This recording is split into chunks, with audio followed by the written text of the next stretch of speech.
On today's Toy Spot, we're having a look at the Neca Cult Classics presents Jareth the Goblin King.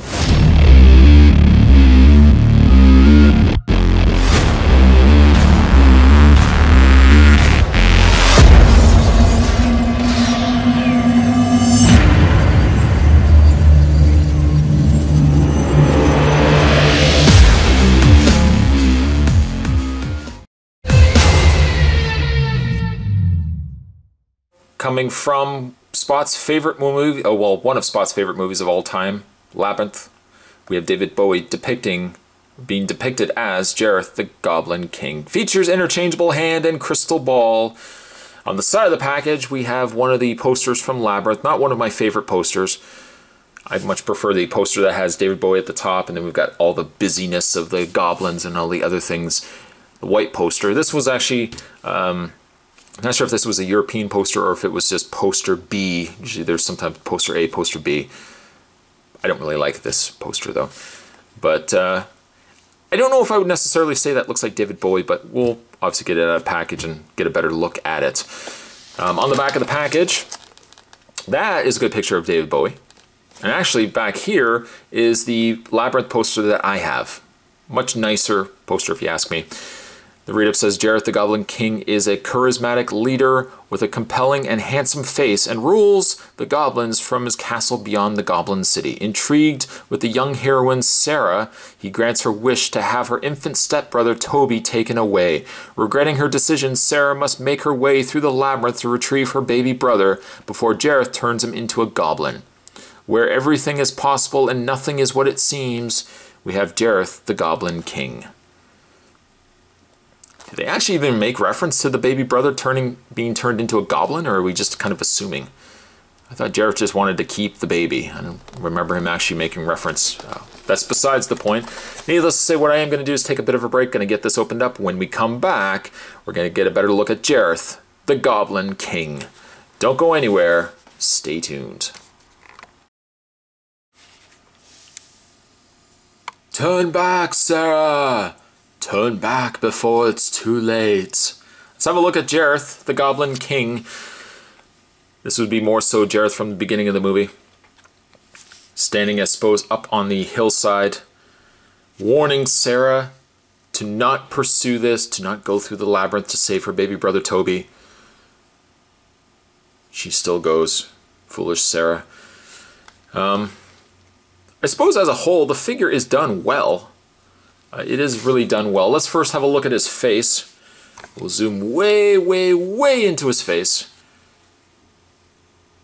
I think he looks better than he did in package. Out of package, he definitely looks a lot better, a little more like David Bowie.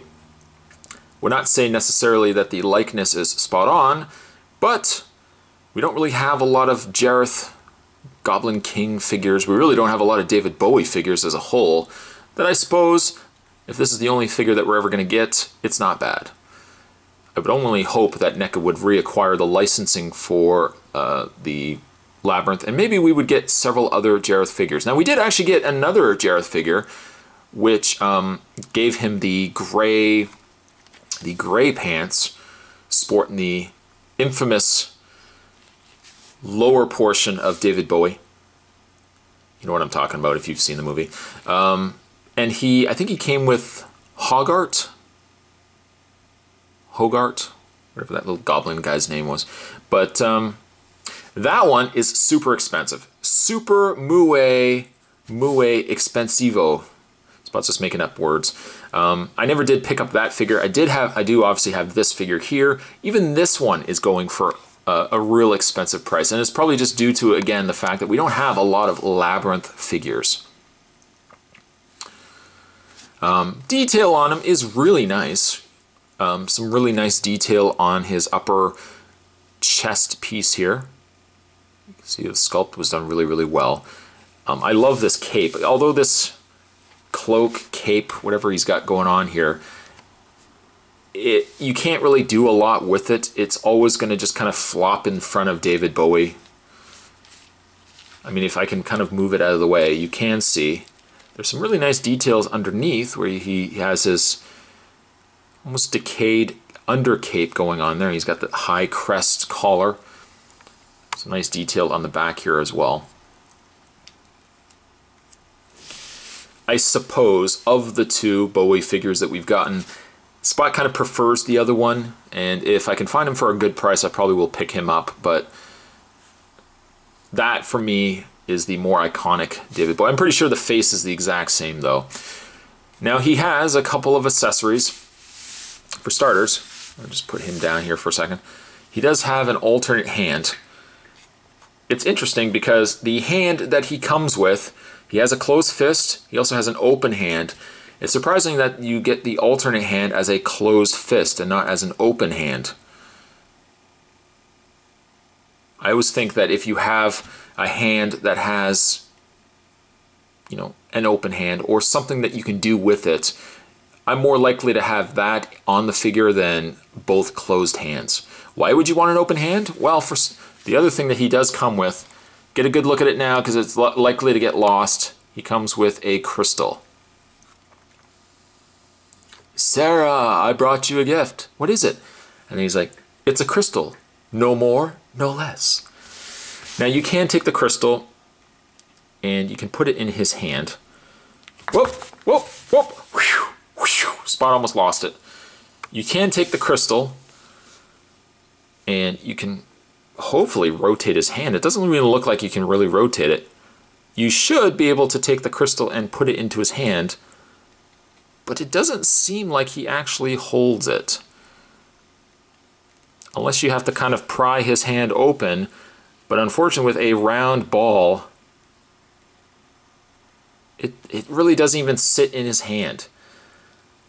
I just know I'm going to lose this. Oh, I just have this bad feeling right now. You know that really sick feeling in your stomach that you just know something bad's going to happen? Kind of having that feeling with this crystal. I just know I'm going to let go of it. It's too smooth that it's just going to roll somewhere and I'm never going to find it again. Whoop! Okay, at least I've rotated his hand. Let's see if we can get it in there. Get in there, crystal. Whoa, there it goes. It's gone.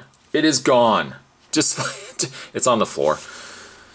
Yeah, it doesn't sit in his hand though. Let me see if I can, hold on, let me pause the video. You know, one thing comes to mind. Why, oh why, if you have an alternate hand, could he not have had the crystal affixed inside his hand? Could we not have just glued? Could Neca have not simply glued the crystal into his hand? Like, it's not staying in there at all. At all. Nope, and it's gone again. Forget it. It's a lost cause. Spot has decided just to give up on the crystal. Nothing's going to happen with it. If I find it, I'm just going to glue it into his hand. Overall, though, I mean, he has some really, really neat details. He is an older figure as well, so you're not going to get a lot of articulation with him. Speaking of articulation, the articulation on Jareth is he has a ball-jointed head. Rotate left and right. Look at the fantastic hair on David Bowie.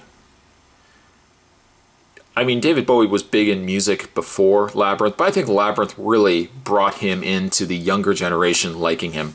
I think almost, if not for that, I don't think Spot would have even been into David Bowie.